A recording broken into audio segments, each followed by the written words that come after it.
Okay, hello to everybody. Hello to nobody. Zach here. I know it's called football. I just want to give my thoughts on the two to-be signings Arsenal have coming in and Martin Ødegaard and Aaron Ramsdale.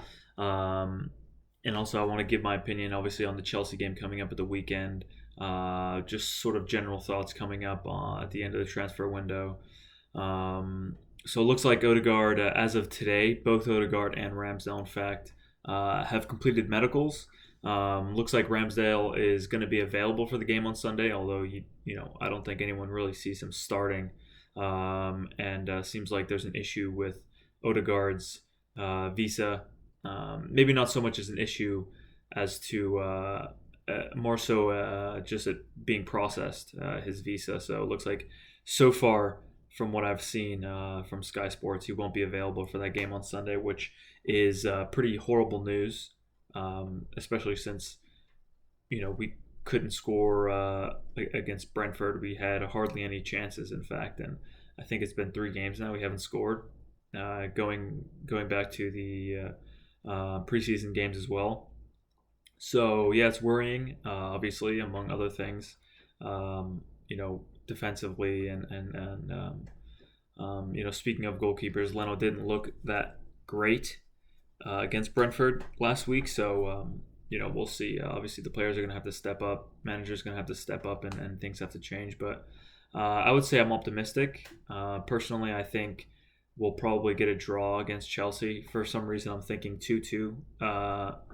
Sounds like the magic numbers for me. So we'll see how that game goes. But a bit optimistic, maybe too optimistic for my own good. But we'll see. Just a quote here from Ødegaard's Norwegian teammate, plays for Sampdoria, Morten Thorsby, said Ødegaard is an exceptional player and a great signing for Arsenal. He's still young and has come a long way. I don't see any limits to his talent. He's a very serious player who wants to become better. I got that quote from Chris Wheatley's Twitter, so that's great to hear. I think he's the captain for Norway, actually. He's 22, Ødegaard.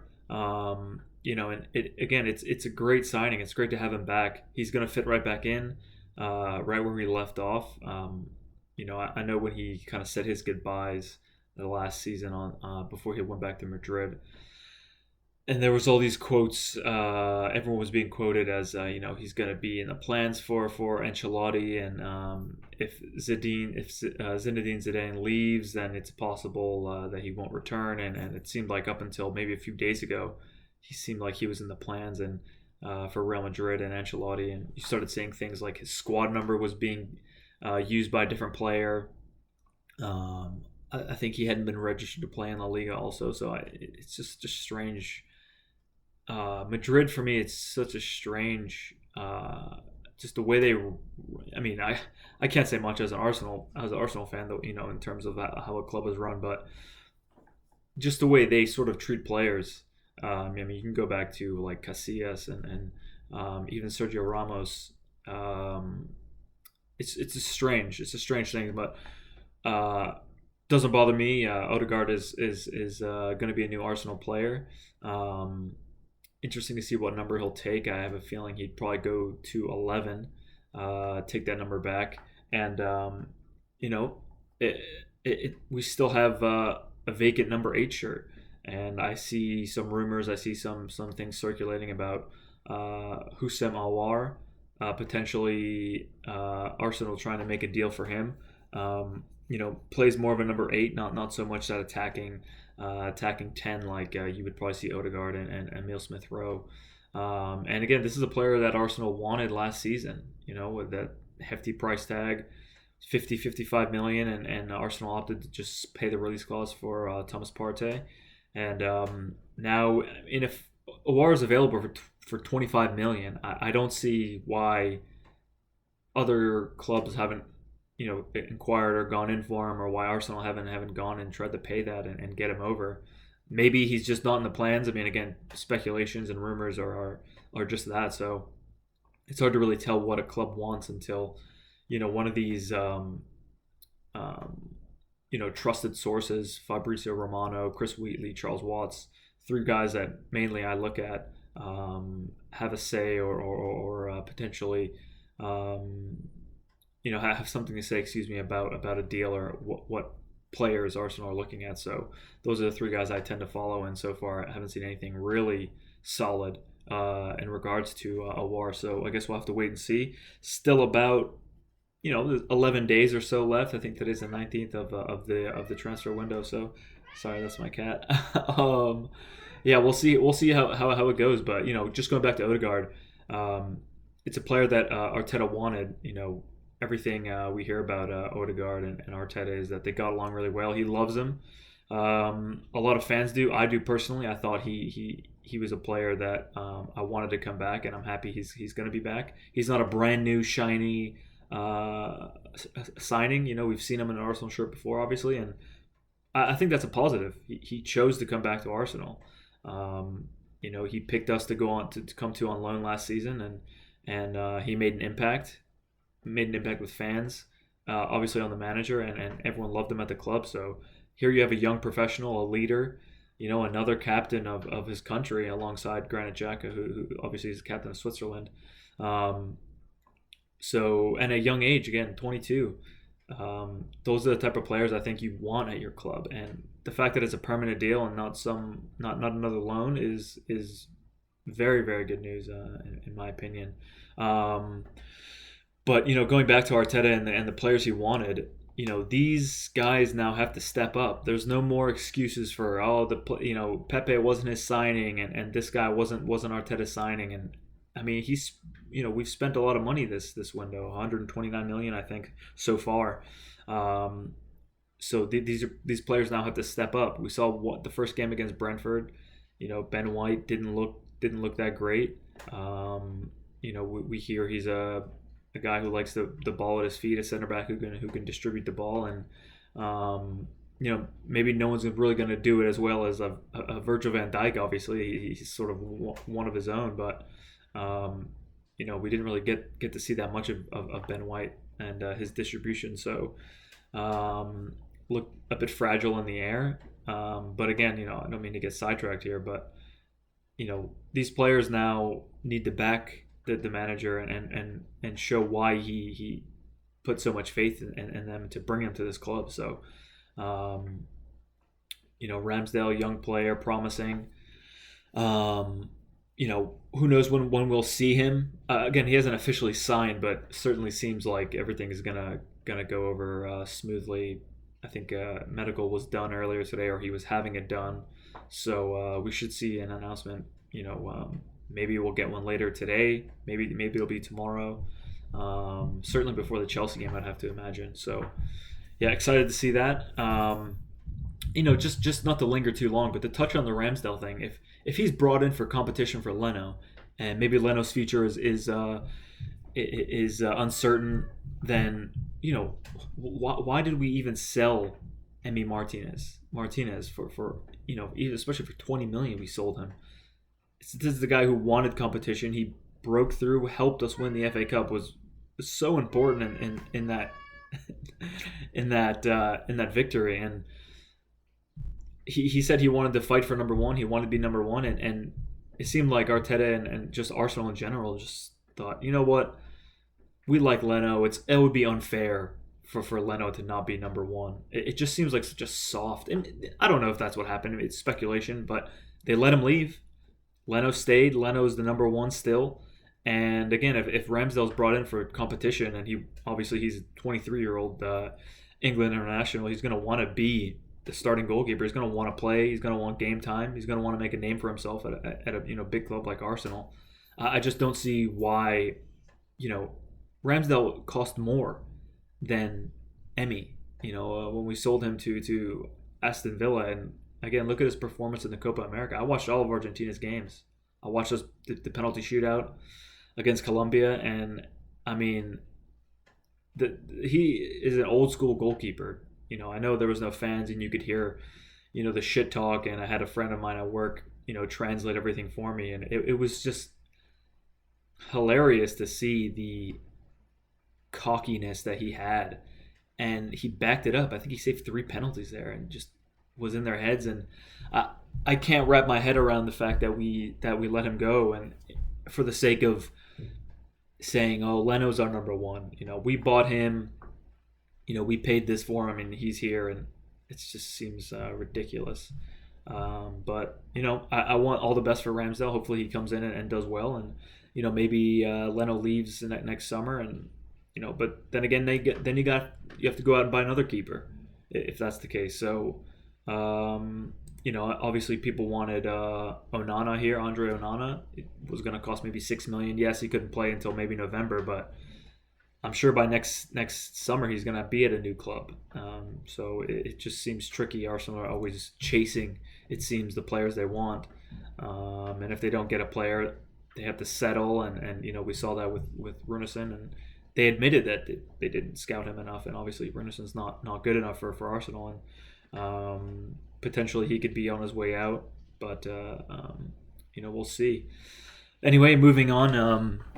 As I mentioned before, we spent, I think, about 129 million. That's the most any English team has spent so far, and I see fans talking about how we haven't improved. And again, I'll go back to that. It's only been one game. Obviously some underwhelming performances. I think Ben White, obviously the one mentioned, and I thought Sambi did well. Lokonga, I thought he looked very good. That game against Chelsea, he looked good. I was happy to see him start. Hopefully he's going to be starting against Chelsea.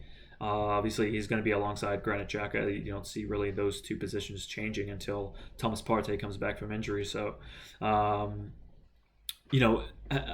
think ultimately it's not one game that Arteta has gotten wrong. You can go back to last season, and he's almost been here 2 years in charge. So, but this season, it is one game, and we've seen 2 signings.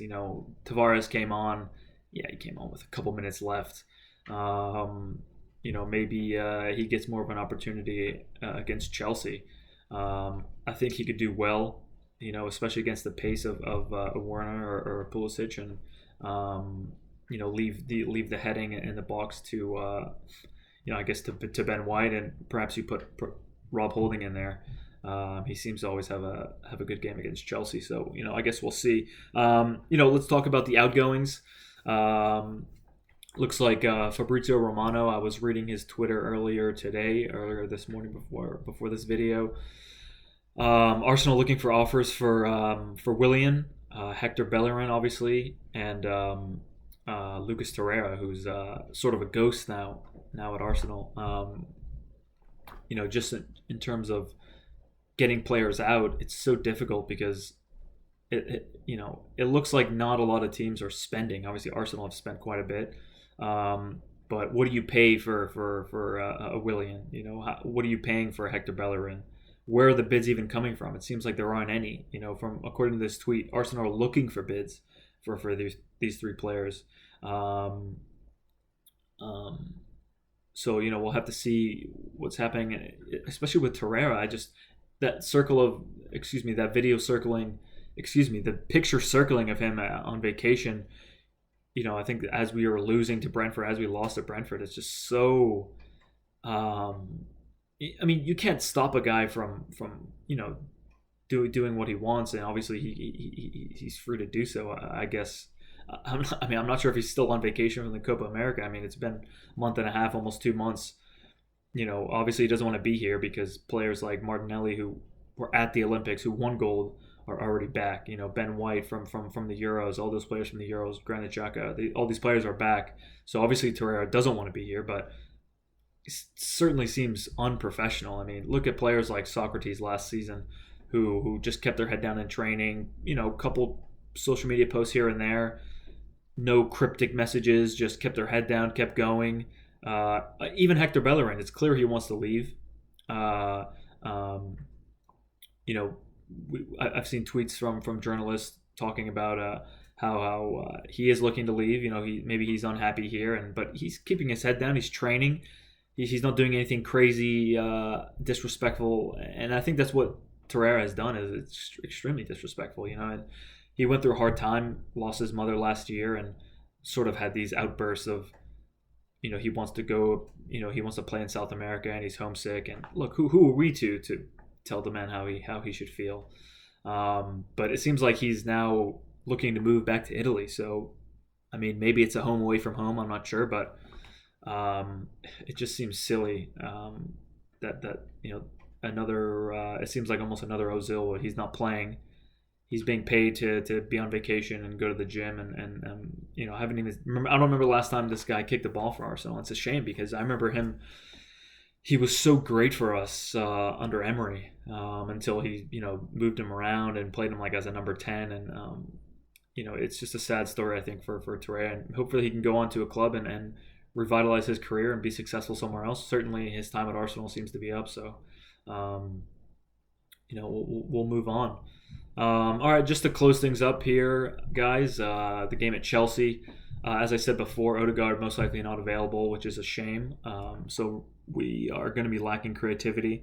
I think if you start Saka alongside Emile Smith-Rowe, you can, look a bit sharper. But again, we don't know who's going to be available.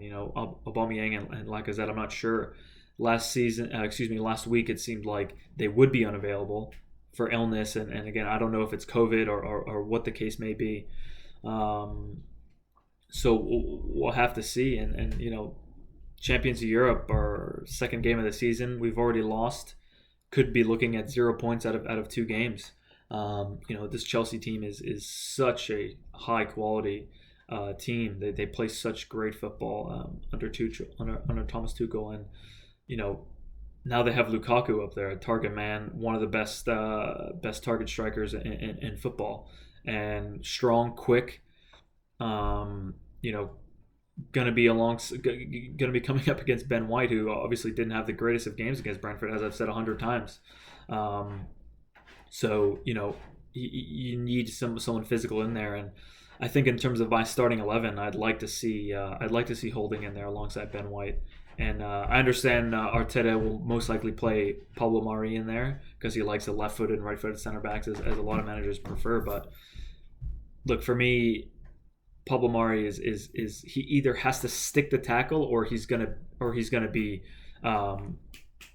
he's just gonna be left in the dust. Even Lukaku, we know how quick he is. So. Look, I'm going to give my starting 11 that I'd like to see. It's probably not going to be the starting 11 that we're going to see, but obviously Leno's going to be in goal. I'd like to see Ainsley Maitland-Niles at right back, going back. I know he doesn't like to play there, and he'd like to play in the midfield. Even his future is pretty skeptical at where he's going to be. Doesn't look like any early offers are going in, and obviously going back to that tweet from Fabrizio Romano, it doesn't look like Arsenal are looking for bids for him, but I think if he just takes this opportunity, man, and just tries his best to stick in more performances there right back. I mean, the FA Cup winning season, he was phenomenal there, especially against Chelsea in the final, and I'd like to see him there to combat the pace of Pulisic and Werner. Again, maybe Nuno Tavares can play there.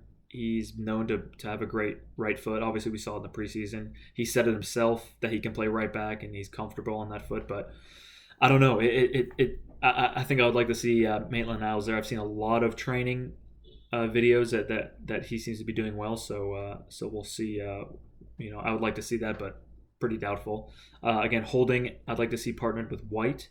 Obviously, Tierney would be over there on the right. Granit Xhaka, Sambi Lokonga. I don't think you can change that midfield. Pepe, Emile Smith-Rowe, Saka. I'd like to see in that front, and I would like to see Martinelli up front as the striker. I didn't think Balogun did enough. Nothing against him, but maybe he'd do better coming on as a sub. I thought Nketiah, I'm not sure if he's still injured or not, but in the preseason he looked good. So. But I think based off of him being injured, obviously he's not in contention to play. So I'd like to see Martinelli up front. And, like I said before in the video, I think 2-2. A draw against Chelsea wouldn't be horrible. But at least that's my prediction. So, yep, thanks very much for watching. If you have, appreciate it very much. And I'll be making a video after the Chelsea game on Sunday, just giving my thoughts on it and where we can go from there. there's going to be more to talk about in terms of transfers, who can come in. We need to get players out. Yeah, exciting weekend ahead. I'm optimistic as always. So thanks very much for watching, guys. Take care.